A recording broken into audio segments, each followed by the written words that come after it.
3 4.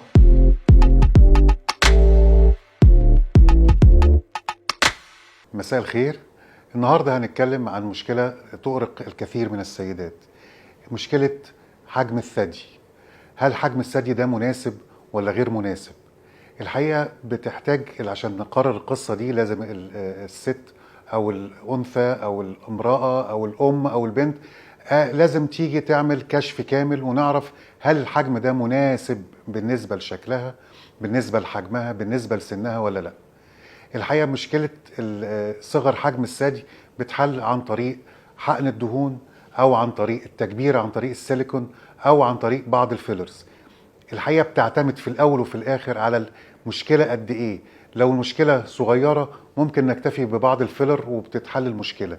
لو مشكلة أكبر شوية ممكن نكتفي بحل الدهون اللي هو حقن الدهون في مراحل متعددة.